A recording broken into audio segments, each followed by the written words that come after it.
बिस्मिल्लाहिर्रहमानिर्रहीम। नाज़रीन अस्सलाम वालेकुम, मैं हूं इमरान वसीम। नाज़रीन, आर्मी चीफ ने पिछले दिनों लाहौर का दौरा किया और इस दौरे में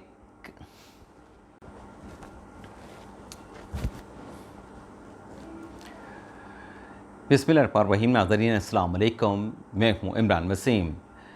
नाज़रीन, इस प्रोग्राम में जो दो बड़ी ख़बरें आपके साथ हम शेयर करने जा रहे हैं, उनमें एक ख़बर आर्मी चीफ सैयद आसिम मुनीर शाह साहब से मुतल्लिक है। चंद रोज़ पहले आर्मी चीफ ने लाहौर कोर हेडक्वार्टर का दौरा किया, वहाँ पर जवानों और फ़ौजी अफसरान के साथ खिताब किया और इस खिताब में आर्मी चीफ ने दो बड़े ऐलान किए। वो दोनों जो ऐलान थे आर्मी चीफ के, वो नाज़रीन पाकिस्तान तहरीक-ए-इंसाफ और साबिक़ वज़ीर आज़म इमरान ख़ान के लिए किसी बुरी ख़बर से कम ना थे। अब आर्मी चीफ ने वो कौन से दो ऐलानात किए हैं, उनकी तफ़सीलात अभी कुछ देर में आप नाज़रीन के साथ हम शेयर करेंगे। और दूसरी ख़बर नाज़रीन हमारी एक बड़ी शख्सियत से मुतल्लिक है, एक कारोबारी शख्सियत से मुतल्लिक है। उस शख्सियत की कंट्रोल टावर से छतरोर होने का क्या मामला है, इस खबर की तफ़सीलात भी अभी कुछ देर में आप नाज़रीन के साथ हम शेयर करेंगे। लेकिन इससे पहले हम बात करेंगे जो इससे प्रीवियस व्लॉग में आप नाज़रीन के साथ हमने ख़बर शेयर की कि जो चौधरी परवेज़ इलाही साहब का धड़ा था, जिसमें वो ख़ुद और चौधरी वजाहत हुसैन ने पाकिस्तान तहरीक-ए-इंसाफ में शमूलियत अख्तियार करने का ऐलान किया। परवेज़ इलाही को PTI का सदर बना दिया गया। लेकिन आज चौधरी वजाहत हुसैन ने अपनी राहें जो हैं वो पाकिस्तान तहरीक-ए-इंसाफ से जुदा कर ली और वो दोबारा चौधरी शुजाअत हुसैन के धड़े में चले गए। लेकिन हमने आपके साथ ये ख़बर भी शेयर की थी कि परवेज़ इलाही साहब भी सोच बचार कर रहे हैं कि इन हालात में जब 9 मई का सानिया हुआ है, 9 मई का वाक़या हुआ है और PTI के जो कारकुनान हैं, जो रहनुमा हैं, जिनकी पकड़ धकड़ की जारी है, उनसे मुतल्लिक जो है वो बड़ा वाज़ेह पैगाम दे दिया गया है कि उनका जो ट्रायल है, जो ज़िम्मेदारान हैं, वो आर्मी एक्ट के तहत जो है वो उनका कोर्ट मार्शल किया जाएगा। तो इन हालात में जो चौधरी परवेज़ इलाही साहब सोच विचार कर रहे थे, उन्होंने अपना नाज़रीन हतमी फ़ैसला कर लिया है। अब परवेज़ इलाही साहब ने फ़ैसला क्या किया है, उनकी ज़ुबानी जो उनके अल्फाज हैं वो आपको सुना देते हैं। नाज़रीन, परवेज़ इलाही साहब की तरफ से ये एलामिया जारी किया गया है कि वो साबिक़ वज़ीर आज़म इमरान ख़ान को सपोर्ट करते हैं, उनके बयानियों को भी सपोर्ट करते हैं।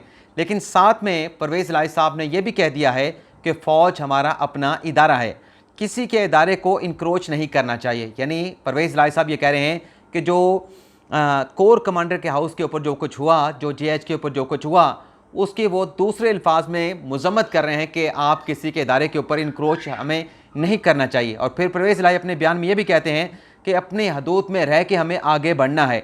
हम ये चाहते हैं कि फ़ौज एस्टेब्लिशमेंट से ताल्लुकात बेहतर होने चाहिए। अब आज परवेज़ इलाही साहब फ़ौज और एस्टेब्लिशमेंट के साथ ताल्लुकात बेहतर बनाने की बात कर रहे हैं, लेकिन चंद दिनों पहले परवेज़ इलाही साहब का स्टेटमेंट आया था जिसमें उन्होंने कहा था कि कुछ ऐसे आर्मी के अफसरान हैं जो कौमी सलामती के इदारों की पोस्ट के ऊपर जो है वो तैनात हैं, लेकिन वो चूँकि जनरल बाजवा के लगाए हुए हैं और मौजूदा आर्मी चीफ ने उनको चेंज नहीं किया, तो उन्हें परवेज़ इलाही साहब जो है घुस बैठिए कह रहे थे, उन्हें काली भेड़ें कह रहे थे।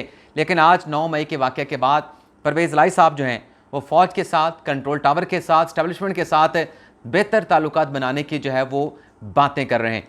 इसके अलावा नाज़रीन, ऑडियो लीक कमीशन के हवाले से आज की जो समाअत हुई उसका तहरीरी हुक्मनामा जारी कर दिया गया है और इस तहरीरी हुक्मनामे में जो कि 4 सफ़ात का है, जस्टिस काज़ी फ़ाइज़ा ने तहरीर किया है, इसमें नाज़रीन ख़बर यह है कि कमीशन का सेक्रेटरी कौन होगा।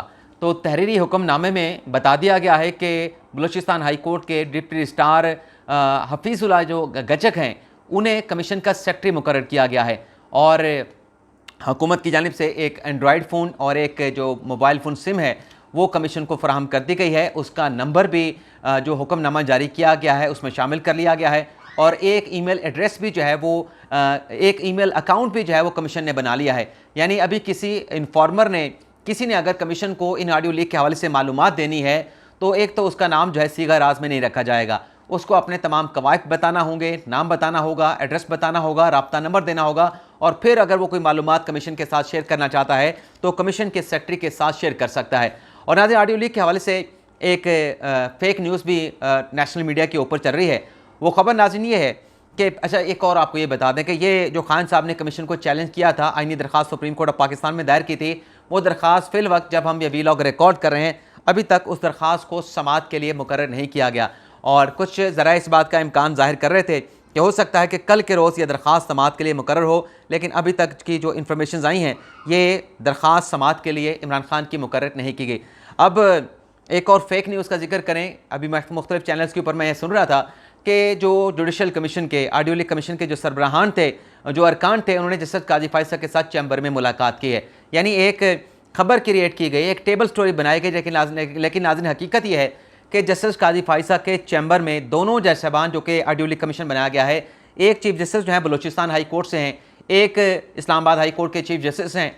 ज़ाहिर सी बात है कि ये जब भी कमीशन की हेयरिंग होगी, इजलास होगा, ये अपने अपने बलूचिस्तान इस्लामाबाद हाई कोर्ट से सुप्रीम कोर्ट में आएंगे, जस्टिस काजी फायसा के चैम्बर में जाएंगे, वहाँ से इकट्ठे होकर कमीशन के इजलास में जाके मीटिंग कन्वेन करेंगे, इजलास करेंगे, और जैसे इजलास ख़त्म होगा ये तीनों जज साहबान जो है वो काजी फायसा साहब के चैम्बर में आएंगे और वहाँ से ये डिस्पर्स हो जाएंगे। तो ये जो मुलाकात की खबर चली है, ये इसमें उस तरह की कोई सनसनी नहीं है, कोई इस तरह की कोई बात नहीं जिसको रिपोर्ट किया जाए। ये रूटीन की मुलाकात और चैम्बर में जो है वो ये कन्वीन होना है, इसमें कोई खबरियत वाली बात नहीं। अब आ जाते हैं जो आर्मी चीफ साहब ने लाहौर में जवानों के साथ, फौजी अफसरान के साथ खिताब करते जो बड़ा ऐलान किया है।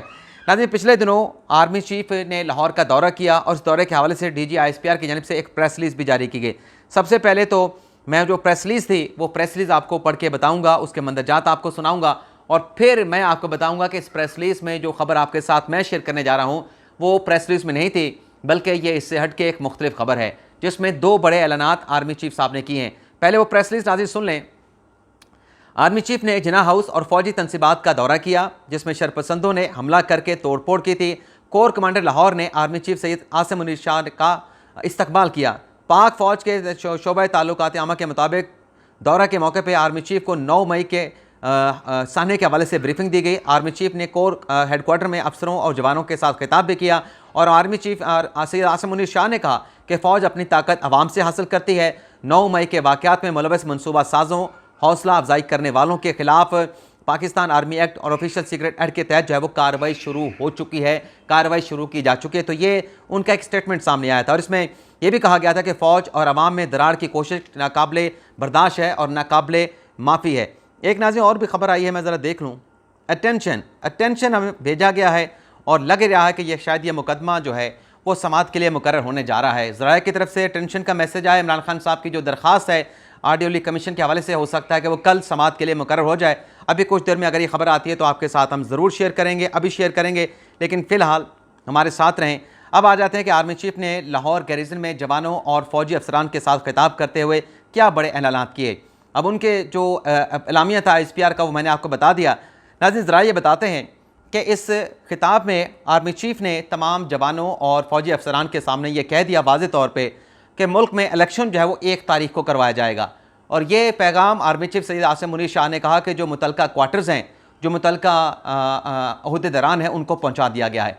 और आर्मी चीफ ने यह भी कहा कि अगर 1 तारीख को इलेक्शन ना हुआ तो फिर ये होगा कि जो एक इलेक्शन जीतने वाला है वो तो कहेगा कि हमारी कामयाबी है और जो इलेक्शन हारने वाला होगा वो अपनी शिकस्त को तस्लीम नहीं करेगा, तो इससे मुल्क में इस्तेहकाम नहीं आएगा। तो आर्मी चीफ ने कहा कि अगर 1 तारीख को इलेक्शन होगा तो ये ज़्यादा बेहतर जो है वो रहेगा। एहसन इकबाल के हवाले से नाज़रीन को एक ट्वीट आई है, उसकी उन्होंने क्लैरिफिकेशन की है। अब ये इसके ऊपर मैं वक्त ज़ाया नहीं करूँगा। कोई एहसन इकबाल मुस्लिम लीग नवाज़ के रहनुमा है, उनकी कोई क्लैरिफिकेशन है, वैसे पढ़ देते हैं। Reference tweet by Ehsan Iqbal, Federal Minister of Planning and Development, Government of Pakistan, dated 20 May 2030, regarding the provision of an official must-read staff car allegedly by the Supreme Court of Pakistan। ये इमरान खान साहब को जो car दी गई थी उससे मुतल्लिक clarification की है कि by the order dated 11 May 2023 passed at 3:30 PM, Supreme Court had directed for the said person to be produced in the court at 4:30 PM. However, as reported by the Islamabad police, the appearance was delayed to around 6:15 बजे PM for the arranging his safe transportation to the court. Is hereby clarified that the Supreme Court does not provide conveyance to appearance of, यानी जो बस रीज card Imran Khan साहब को फराहम करने की बात की जा रही है उसकी सुप्रीम कोर्ट ने तरदीद कर दिया कि ऐसा कोई ऑर्डर जो है सुप्रीम कोर्ट की जानिब से जारी नहीं किया गया था कि उन्हें मर्सिडीज कार में यहाँ पे लाया जाए। अब नाज़रीन, आर्मी चीफ ने इसमें तो ये वाज़े कर दिया कि हमने पैगाम मुतलका क्वार्टर को, मुतलका अहदेदारों को दे दिया है कि इलेक्शन 1 तारीख को होगा। और ये जो मैसेज था जवानों के साथ, आपको याद होगा कि सुप्रीम कोर्ट में वजारत दिफा ने एक मुतफरिक दरख्वास्त भी दायर की थी। उस दरख्वास्त में भी कहा गया था कि मुल्क में इस्तेहकाम के लिए 1 तारीख को इलेक्शन करवाया जाए, और उसकी मिसालें भी दी गई थी कि 1970 में इलेक्शन हुआ जो कि एक फ़ेज़ में नहीं करवाया गया था, फेजेज़ में करवाया गया था। 1977 के इलेक्शन भी फेजेज़ में करवाए गए थे, तो मुल्क में इस्तेहकाम नहीं आया था, बल्कि मुल्क में एनआरकी आई थी, मुल्क में अदम इस्तेहकाम आया था। तो गालिबन वही बात जो है वो जवानों और अफसरान के सामने आर्मी चीफ साहब जो है दोहरा रहे थे। और दूसरी उन्होंने बात की महंगाई के हवाले से और मईशत के हवाले से। आर्मी चीफ ने अपने इस खिताब में फ़ौज के जवानों को और फ़ौज के अफसरान को इस बात का यकीन दिलाया कि नो डाउट हमें महंगाई का भी एतराक है, हमें मईशत का भी एतराक है। ये दोनों चीज़ें जो है, महंगाई जो है वो भी ऊपर जा रही है, कम नहीं हो रही, मईशत की हालत बेहतर नहीं। लेकिन आर्मी चीफ ने ज़रा ये बताते हैं कि जवानों और अफसरान को कहा है कि इंशाल्लाह हमारे जो दोस्त ममालिक से हमें जो सपोर्ट मिली है, हमारे दोस्त ममालिक जो हमारे बैक पे खड़े हैं, हमें सपोर्ट कर रहे हैं, उनकी मदद से और इंशाल्लाह बाकी जो इक़दामात हुकूमत उठा रही है, इंशाल्लाह 2 माह के अंदर पॉजिटिविटी जो है, मस्बत चीज़ें हमें नज़र आएंगी महंगाई के ख़ात्मे के हवाले से और मईशत की बेहतरी के हवाले से। अब दूसरा नाज़रीन जो अहम चीज़ आपके साथ हमने खबर शेयर करनी है कि ये इमरान खान साहब के लिए बुरी खबर कैसे है, इस पर इमरान खान साहब ने सर कैसे पकड़ा है। तो खान साहब तो कहते हैं कि पंजाब का इलेक्शन करवा दें, आर्मी चीफ साहब ने वाजे कर दिया कि नहीं, इलेक्शन तो 1 तारीख को होगा। और दूसरी जो बात है, वैसे आपको ये बता दें कि आज इमरान खान साहब ने जो दूसरी पूरी खबर है इमरान खान साहब के लिए कि उन्होंने ये जो मिलिट्री कोर्ट्स बन रही हैं, जो कोर्ट मार्शल पीटीआई के रहनुमा का होना है, आर्टिकल 245 के नफाज के हवाले से जो आज तहरीक इंसाफ के रहनुमा उमर अयूब ने सुप्रीम कोर्ट में दरख्वास्त दायर की है, उसमें यह कहा गया है कि ये जो पकड़ धकड़ है, जो कोर्ट मार्शल, इसको रोका जाए। लेकिन इस खिताब में भी आर्मी चीफ ने वाज़ेह तौर पे कह दिया है कि जो जिन्होंने सहूलतकारी की है 9 मई के वाक़यात के हवाले से, जिन्होंने मनसूबा साजी की है और जिन्होंने सारे प्लान को एग्जीक्यूट किया है, उनके साथ किसी किस्म की माफ़ी नहीं बरती जाएगी। और ख्वाजा आसिफ साहब ने आज कौमी असम्बली में कह दिया है कि 1 से 2 रोज़ में जो जिम्मेदारान हैं मिलिट्री इमलाक को नुकसान पहुँचाने वाले, उनका ट्रायल जो है वो, उनका कोर्ट मार्शल जो है उसका बाकायदा तौर पर आगाज़ हो जाएगा। अब बड़ी शख्सियत कौन है जिनकी सरजनिश की गई है कंट्रोल टावर से? तो नाज़रीन ये तो मैं आपको आगाज़ में बता चुका कि ये बिजनेसमैन हैं, कारोबारी शख्सियत हैं। ये नाज़रीन इमरान खान साहब के पास गई थी सालसी के लिए। मौजूदा हालात में जो इस्टेब्लिशमेंट और इमरान खान के दरमियान आप जो कह लें कि एक जो इख्तलाफात नज़र आते हैं, जो एक हेड ऑन किसी सूरत हाल नज़र आती है, तो ये सालसी के लिए गए थे, सुलह के लिए गए थे। और खान साहब को जाके इन्होंने एक ऑप्शन ये भी दिया था कि अगर आपके मामलात बेहतर नहीं होते, आप सुलह नहीं करना चाहते, आप मामलात को दुरुस्त नहीं करना चाहते, तो आप बैरून मुल्क चले जाएँ।